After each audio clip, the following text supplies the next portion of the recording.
Charlie Kirk. If you knew him, you love him. Charlie Kirk was an incredible man. One of the strongest, bravest people that I know.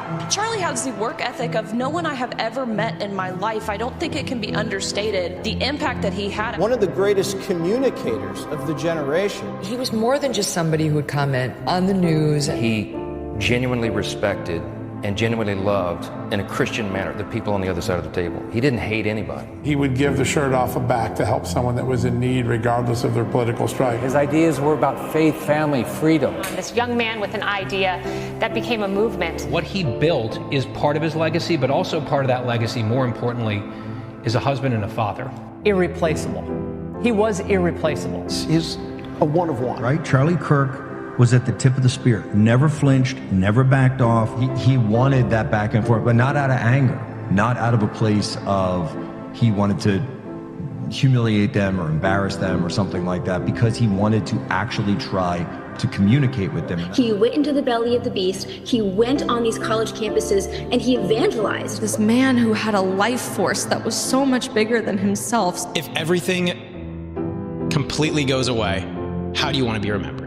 I want to be remembered for courage for my faith. That would be the most important thing. The most important thing is my faith in my life.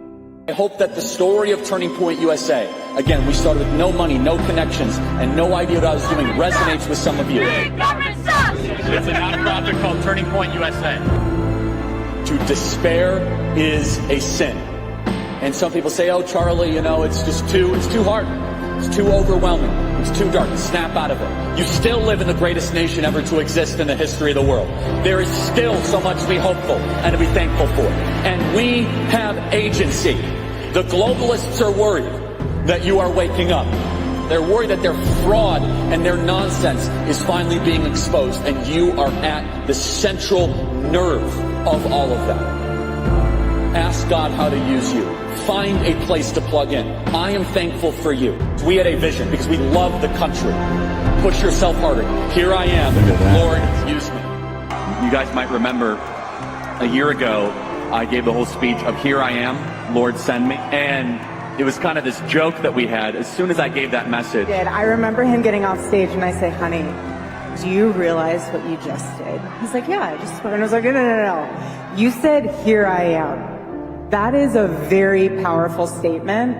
And God's like, I see you. Charlie is so obedient to God, to the word of God.